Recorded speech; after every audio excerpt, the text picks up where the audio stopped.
Ficar marcado na história da humanidade o tempo mais ansioso da humanidade. Viver de fast food é você impor ao seu organismo uma ansiedade. E a gente está sempre achando isso natural. Não é natural. O vape é um óleo queimando. Que é aquele óleozinho para dar cheirinho é queimando. Isso é absolutamente tóxico e provoca no pulmão lesões irreversíveis. Então esse pai, ele tem que ser exaustivo, essa mãe, de tirar esse vape. Pode ser que daqui a 10 anos não tenha esse filho, nem mais para dar bronca. Primeiro ele tem que dizer que existe uma pandemia de ansiedade e depressão no mundo. E é claro que o Brasil está dentro disso. O Brasil até é um dos maiores países com níveis mais altos de transtorno de ansiedade, ou seja, do adoecimento por ansiedade. Se eu não me engano, o maior da América Latina.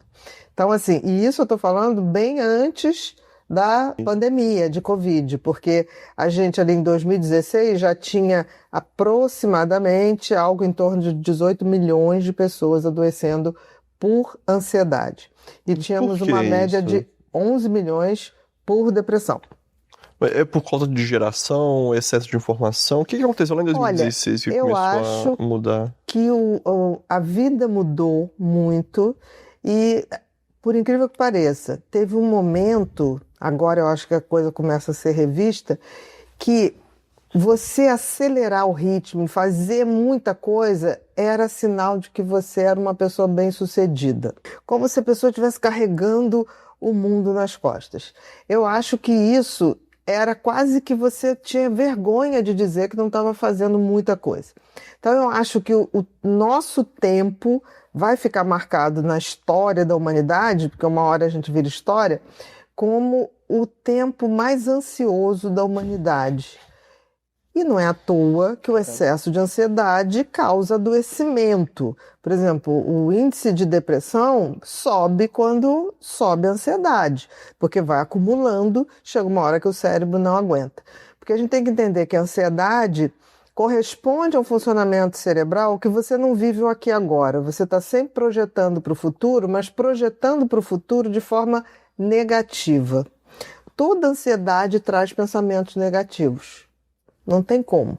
Se os meus pensamentos sempre vão para o lado negativo, eu vou me tornar uma pessoa exausta. Ou seja, você aumenta os níveis de cortisol e esse cortisol está sempre te preparando para uma guerra que não vai acontecer. Não provavelmente, da forma, né? Como acontecia quando a gente tinha que caçar lá atrás. Então, assim, todo mundo tem algum nível de ansiedade? Tem. Porque faz parte do mecanismo mais primitivo do ser humano, que é o mecanismo da sobrevivência, que é o mecanismo do medo. Mas a questão é que quando isso se torna algo intenso e prolongado, isso vai adoecer. E a gente tem visto isso. E a tecnologia, eu me lembro que lá pelo final do século passado, década de 1990, a gente sonhava que a tecnologia ia trazer mais tranquilidade. Quando a gente começou a ter computador em casa, agora eu vou trabalhar menos. E a gente só foi trabalhar mais. Só que parece que com o tempo as pessoas não estão se conectando tanto por conta de internet, essas coisas. Será que pode ser por isso também ou não? Eu acho que está mudando. Eu acho que a tecnologia, voltando lá na questão da ansiedade, a tecnologia trouxe uma falsa ilusão de que a gente ia ter mais tempo. A gente não teve mais tempo. Não estamos lá junto também. A gente acelerou, a gente está menos junto. A gente tem menos tempo para pensar coisas bobas até. Porque o ócio, por exemplo, uma coisa que eu gosto muito é de tirar um dia para não fazer nada. Tem uns dias que eu sumo, que vocês falam assim, ué, cadê você? Desapareceu.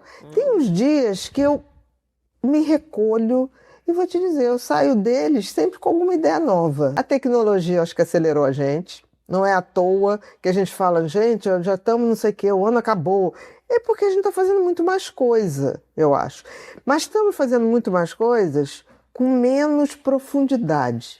O que eu vejo muito é que, até por mim, assim, quando a gente vai tirar um tempinho, a gente fala, putz, a gente podia estar fazendo mais, a gente podia estar produzindo. Quando que isso entrou na nossa cabeça, assim, tão firme de, cara, eu tô devendo pro mundo, tô devendo pros outros. Eu acho que a idade traz uma coisa assim. Você tá jovem e você é bem da geração milênio, você tem essa coisa do super produtivo, é teu. Mas eu tenho tanta certeza que do meu ócio nascem coisas interessantes, porque olha só, você tem alguns modos operacionais do teu cérebro. Ele funciona normalmente no modo básico e no modo focado.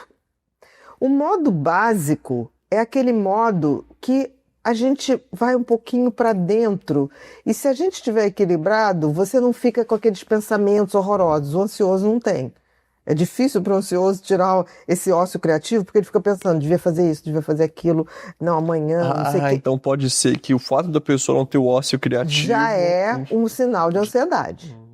Agora, quando eu me proponho a estar nesse modo padrão, é quando eu me proponho a esvaziar. E a coisa mais eficiente para mim, por exemplo, para ir para essa coisa, é a meditação a partir do meu batimento cardíaco, a partir da pulsação. Por que da pulsação? Porque a gente começou a pulsar antes de respirar. Então, isso para mim é base. A vida começa na pulsação, né? Naquela fração de coração que vai pulsar para alimentar todos os outros tecidos que vão ser formados.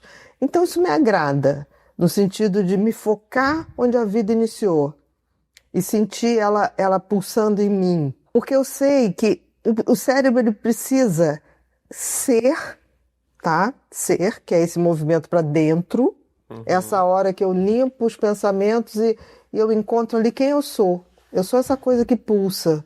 Eu sou a vida pulsando em mim. Isso é minha essência. E aquele modo focado. Quando eu tenho o ser e o fazer, são os dois básicos, eu tenho que ser para poder fazer. Concorda? Entendi. Então, quando eu estou aqui como fazendo, vai fazer, não? o que abastece o meu fazer? Quem eu sou. Então, quando eu vou para esse modo onde eu sou, e essa hora que eu limpo a mente de pensamentos totalmente, porque ali eu sou. Eu não sou meus pensamentos. Você não é seus pensamentos. Isso é um grande erro.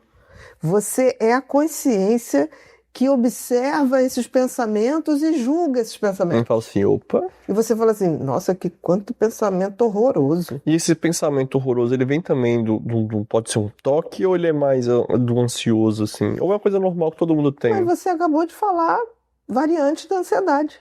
O ansioso, o nosso modo padrão, se você não governa ele tende a ter pensamentos ansiosos, que são pensamentos de medo, que são pensamentos que primitivamente o cérebro sempre teve para quê? Para sobreviver. Aí já venceria o pânico quase, assim, esse medo? Pânico é uma forma de adoecimento da ansiedade. Como o toque também é uma forma de adoecimento da ansiedade. Adoecer de ansiedade é a coisa mais humana que existe. Por quê? Porque a gente tem um circuito cerebral, que é o circuito do medo, que protege a gente desde que a gente está na face da Terra. Desde que o Homo sapiens. Porque a gente precisava sobreviver. Imagina, se a gente não tivesse medo, se o barulho não nos despertasse, entendeu? Você tem que ter isso. Tanto que, por exemplo, esse padrão de sono que a gente tem hoje, dormir 8 horas, é irreal. Porque no homem primitivo, o sono era interrompido, porque havia um revezamento para a tribo dormir, porque, imagina, nós éramos nômades, nós não tínhamos lugar fixo. Então você tinha que ir. Chegava um ponto, você parava, você fazia um fogo, depois que se descobriu o fogo, para afugentar os predadores, os nossos predadores, os animais que nos predavam, que podiam nos predar, ou povos que podiam nos predar, de outra tribo. O que acontecia? Um cara não aguentava ficar acordado, todo mundo acordado. Então você tinha um padrão de parar na madrugada e fazer a vigília, né? Exatamente. Patrulha. Então, isso durante muito tempo. Tanto que, quando você vai ver a história das monarquias ali, na Idade Média, depois no início da Idade Moderna, você vai vendo que a corte tinha essa coisa de levantar de madrugada, produzir alguma coisa e voltar a dormir. Então, esse padrão, isso não quer dizer nós conseguimos hoje, é certo que você durma 8 horas, por quê? Porque a gente não está mais ao relento, a gente não precisa estar em estado de alerta.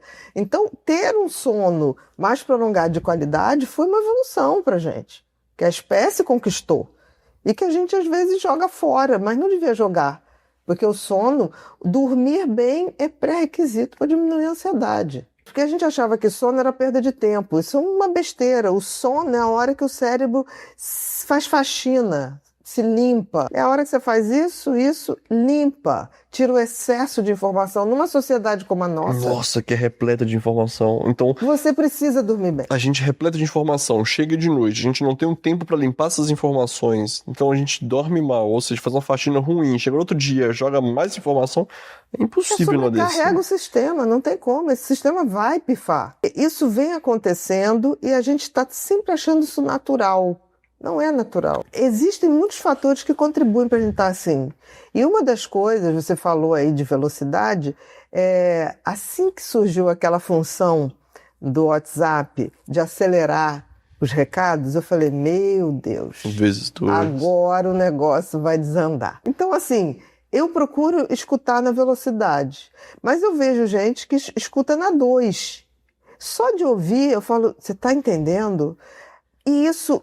a pessoa não se dá conta, isso aumenta a ansiedade, isso faz com que o convívio com as pessoas seja pior, porque você não tem mais paciência para escutar o outro. Nossa, que coisa só prática. Você quer, tá bom, adianta aí, o que você quer? A vida não pode ser assim. Isso dá insônia, isso dá irritabilidade, e depois que você está ouvindo o áudio assim, você nunca mais Vê do outro jeito. vai ver um filme e achar que a velocidade está normal.